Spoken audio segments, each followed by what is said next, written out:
165টা মামলা হয়েছে যিনি পালিয়েছে তার নামে। আপনারা জানেন আমার নামে মাত্র 2টা মামলা ছিল। 3টা বছর বিনা কারণে এই মিথ্যা মামলা দিয়ে ওরা আমার জেলে রেখেছে। 2টায় যদি 3 বছর হয়, 165টায় কয় বছর হওয়া লাগবে? এরপরও যে উনি মাঝে মাঝে বলে যে আমি পাশে আছি, চট করে চলে আসবো, আপনার লজ্জা আছে? আমি সারা দেশের মানুষকে বিনা কারণে 2টা 3টা 5টা 7টা, আমি জেলখানায় এক একজনের মামলার সংখ্যা শুনতাম 313টা 533টা। কি গো, কি গণনা করে কি করি মামলা?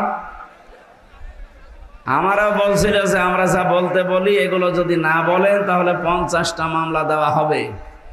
বলেন সুবহানাল্লাহ। এইটাই চলছিল দেশে। এর একটাই মাত্র কারণ, কোরআনে কারিমের বিচার ব্যবস্থা এই দেশে ছিল না। কথা বলেন ঠিক কিনা? সুতরাং আমরা চাই এদেশে যদি নবীর এই কথা অনুযায়ী ন্যায় বিচার, অবশ্যই কোরআন ছাড়া বিকল্প কিচ্ছু নেই। আপনি যাই মনে করেন আর যাই বলেন। কি আরম্ভ করেছেন দেখতে পাচ্ছেন? হ্যাঁ, মাছের বাজারেও তো এত আওয়াজ হয় না। এই দিনের বেলার মাহফিল যেখানে যেখানে আছে কেটে দেবেন। এ বেকার বেকার এসে সময় নষ্ট হয়। আমি যে কথা বোঝাতে চাই এভাবে বোঝানো যাবে? কি আরম্ভ করেছে এরা? ওই জায়গায় পিঠের ওপরে বাড়ি দিয়ে বসিয়ে দেওয়া যাচ্ছে না?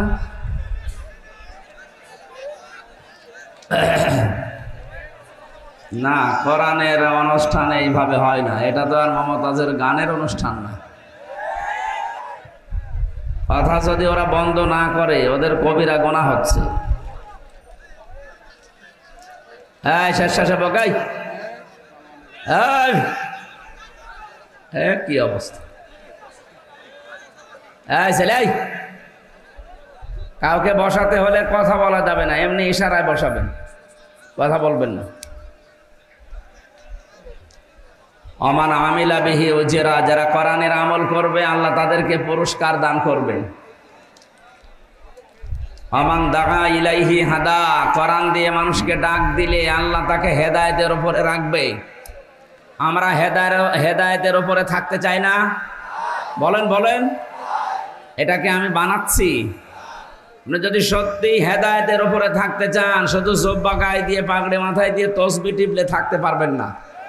আপনাকে জীবনের উপরে রিস্ক নিয়ে হলেও কোরআনের দিকে মানুষকে ডাক দেওয়া লাগবে, নয়তো আপনি থাকতে পারবেন না। অনেকে মনে করে আমি মসজিদের সভাপতি, আমি হেদায়েতের উপরে নেই মানে। আরে ভাই, আপনি তো মসজিদের সভাপতি এই গাইবান্ধা, আর আবু জেহেল ছিল মসজিদের সভাপতি কাবা শরীফে। আপনি কি তার চাইতে বড় মসজিদের সভাপতি? এই জন্য হেদায়েতের উপরে থাকতে গেলে সাফ কথা, এটা পরিষ্কার কথা, আপনাকে কোরআন দিয়ে মানুষকে ডাক দিতে হবে। কি দিয়ে বলেন তো? কোরআনের দিকে ডাক দেওয়া মানুষ এদেশে কম না বেশি? না, নেই। অধিকাংশ মানুষ আমরা কোরআন দিয়ে ডাকতে জানি না, কারণ তো জানি না ডাকবো কি দিয়ে। নবীজিকে এই জন্য আল্লাহ জানিয়েছেন, ইয়া আইয়ুহার রাসূল বাল্লিগ মা উনসিলা ইলাইকা মির রাব্বিক। হে রাসূল, আপনাকে আমি যে কোরআন নাযিল করলাম এটা আপনি প্রচার করেন।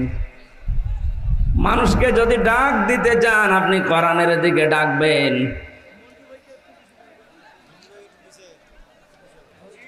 ওয়া ইল্লাম তাফআল ফামা বাল্লাগতা রিসালাতা।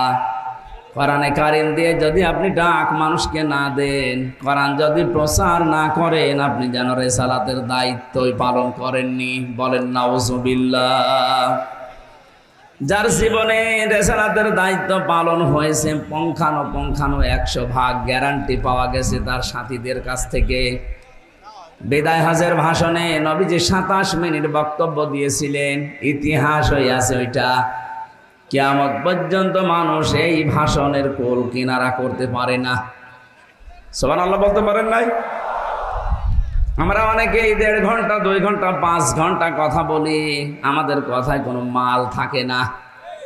অথচ নবীজির মাত্র 27 মিনিট কি বলেছিলেন এমন? এই 27 মিনিটে কিয়ামত পর্যন্ত মানুষ চিন্তা ভাবনা করে এখনো শেষ করতে পারেনি। পারবেও না। এটা আমাদের কথা হোক অল্প, কিন্তু এখান থেকে শিক্ষা যেন আমরা বেশি বের করতে পারি, আল্লাহ সেই তৌফিক আমাদের দেন, বলেন আমিন। তাহলে আমার মূল কথা ছিল কোরআনে কারীম প্রচার করা লাগবে, নির্দেশ কার? আরো জোরে। উনি যে প্রকাশ করেছিলেন এটা প্রমাণ সাথীরা দিয়েছে। বিদায় হজের ভাষণে বলেছিলেন, আল্লাহ আমাকে যা দিয়েছে আমি কি তোমাদের কাছে এটা পৌঁছাতে পেরেছি? 1,14,000 মানুষ তার সামনে ছিল, সবাই এক বাক্যে জবাব দিয়েছে, হে রাসূল আপনি শুধু প্রচার করেননি, প্রমাণ করে হাতে কলমে দেখিয়ে দিয়েছেন। তিনি আকাশের দিকে আঙ্গুল তুললেন, যেই জায়গায় দাঁড়িয়ে শেষ ভাষণ দিয়েছিলেন, এই জাবালে রহমতের উপরে দাঁড়িয়ে নবীজি মুহাম্মদুর রাসূলুল্লাহ আরশের দিকে হাত তুলে বললেন, মাবুদ তুমি সাক্ষী থাকো, এরা সবাই আজকে ঘোষণা দিচ্ছে যে আমি পৌঁছিয়ে দিয়েছি, তা না, আমি শিখিয়ে দিয়েছি। তুমি দয়া করে কিয়ামতে এই দায়িত্ব সম্পর্কে আমাকে আর জিজ্ঞাসা করবা না। কুল্লুকুম রাঈন ওয়া কুল্লুকুম মাসউলুন আন রাইয়াতিহি। পৃথিবীর প্রতিটি মানুষ দায়িত্বশীল, যে যেই দায়িত্বে আছে কিয়ামতে আল্লাহ তাকে ওই দায়িত্ব সম্পর্কে প্রশ্ন করবে। এটা জন্মের পর থেকে আমরা অনেকে শুনেছি। আল্লাহর কসম যদি এটা আজ বাস্তবে আমরা যে যে জায়গায় আছি দেখাতে পারতাম, এই বাংলাদেশে আজ ঋণের বোঝায় জর্জরিত এখন, এইটা আমাদের দেখতে হতো না। নবীজি নবুয়ত পাওয়ার পরে যেদিন বাড়িতে এসেছিলেন, এই ভালো করে শুনবেন, আমি গতানুগতিক কথা বলি না, ওই কানে হাত দিয়ে সুর করে আমি মুসা নবীর কাহিনী ধরবো 2 ঘন্টা, আপনি শুনলেন, বাড়ি যাওয়ার সময় মুসা এ পুরুষ না মহিলা বলতে পারেন না, ওটা আমার দরকার নেই। আপনি 5 মিনিট শোনেন, যেন 10টা শিক্ষা সেখান থেকে পাওয়া যায়। কথা বুঝতেছেন? স্ত্রীকে বলেছিলেন, সাম্মিলুনি সাম্মিলুনি ইয়া খাদিজা, হে খাদিজা আমি ভয় পেয়েছি, আমাকে ঢেকে দাও। হযরতে খাদিজাতুল কুবরা ওই দিন বলেছিলেন, হে আমার স্বামী ভয় পাবেন না। তিনি কিন্তু মুসলমান ওই সময় হননি, কারণ এখনো পর্যন্ত ইমানের দাওয়াত পাননি। এই কারণে তিনি ইব্রাহিম নবী আলাইহিস সালামের ধর্ম মেনে চলতেন, দ্বীনে হানিফ। হযরতে আবু বকর, ওয়ারাকা ইবনে নাওফেল, খাদিজাতুল কুবরা রাদিয়াল্লাহু তাআলা আনহা সহ অনেকগুলো মানুষ ওই জামানায় প্রকাশ্য তারা মূর্তি পূজা করেনি, কিন্তু হানিফ, দ্বীনে হানিফ মেনে চলতো তারা। তিনি যেহেতু এখনো শেষ নবীর ইমানের দাওয়াত পাননি, এজন্য বলেছিলেন, হে আবুল কাসেম, হে কাসেমের পিতা আপনি ভয় পাবেন না। কাল্লা, কখনোই না। আল্লাহি, আল্লাহর কসম, মা ইয়াখজিকাল্লাহু আবাদান, ওই আল্লাহর কসম দিয়ে বলছি, কখনো আল্লাহ আপনাকে অপদস্থ, অপমান, ভয় এগুলো দেখাবেন না। ভয় দেখাতে পারে যে বিষয়গুলো দিয়ে, ওইগুলো আপনার কাছে আসবে না। 1 নম্বরে জিন, পরি, ভূত, পেতনি যা বলি আমরা, এগুলো দিয়ে আপনাকে আল্লাহ ভয় দেখাতে পারেন না। আপনি কি লাঞ্ছিত, অপমানিত, অপদস্থ করবেন না? আপনি কেন ভয় পান? কথা বলার আগেই হযরতে খাদিজা গ্যারান্টি দিয়েছিলেন, কাল্লা, কখনোই না। প্রশ্ন আসতে পারে, তিনি তো মুসলমান এখন হয়নি, তাহলে আল্লাহর নাম ডাকলেন কি করে? দেখেন, এতটুকু একটা বাক্যে হযরতে খাদিজা 2 বার আল্লাহর নাম উচ্চারণ করলেন। কাল্লা, আল্লাহি, মা ইয়াখজিকাল্লাহু আবাদান। কয়বার বলেন না কেন? তিনি এখনো মুসলমানই হননি, ইমানের দাওয়াতই পাননি। ওই দ্বীনে হানিফ ইব্রাহিম আলাইহিস সালামের ওই ধর্ম অনুসরণ এভাবে আসছিল, পাই টু পাই উনি ওইটা মানতেন। অথচ ইমানের দাওয়াত না পেয়েই তিনি ছোট বাক্যে আল্লাহকে 2 বার স্মরণ করলেন।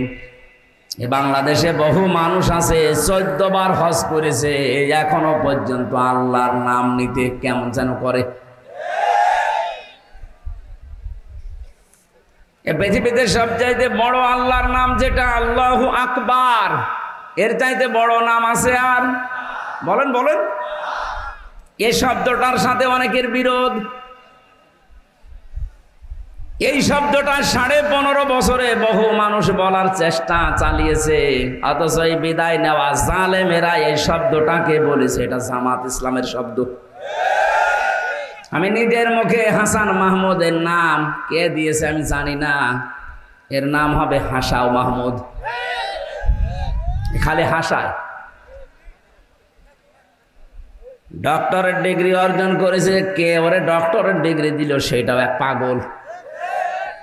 ওর মতো মাতাল মানুষকে ডক্টরেট ডিগ্রি দেওয়া ঠিক হয়নি। 15.5 বছরে যারা এই জালেমকে সবচাইতে বেশি নাড়াচাড়া দিয়েছে তার ভেতরে এই লোকটা একটা। এখন সুর পাল্টিয়েছে, কয়েকদিন আগে এখন বলছে আমরা গণতন্ত্রপূর্ণ উদ্ধারের জন্য বিএনপির সাথে যোগ দিতে রাজি আছি। পিটিয়ে সোজা করা দরকার সরকার। বিএনপি তো 15.5 বছরে এইটাই চাচ্ছিল যে ফিরিয়ে নিয়ে আসেন ওইটা। এটা ধ্বংস করার পেছনে যারা মাস্টার মাইন্ড হিসাবে কাজ করেছে এই হাসাও মাহমুদ একজন।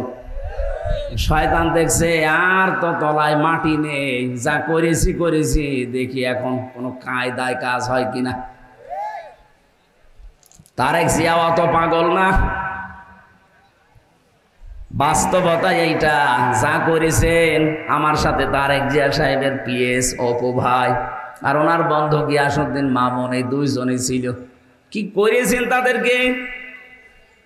একটা যুবক মানুষ পিটিয়ে পিটিয়ে তার মাজার হাড় পর্যন্ত নষ্ট করে ফেলেছেন। বিএনপির বহু মানুষ আমি পেয়েছিলাম জেলখানায়, 313টা মামলা মাথায় নিয়ে ঘুরতেছে। যদি সরকার পরিবর্তন না হয় তো ওই সমস্ত লোক এখনো জেলে থাকা লাগতো। বলেন তো আপনি হিসাব করতে পারেন 313টা মামলা, আমার 2টাই তাই মাজার কাঠি ক্ষয় হয়ে যায়। 313টা কবে হাজির হবে, কবে জামিন পাবে, কবে বের হবে? জামিন যদি দিয়ে দেয় হাজিরা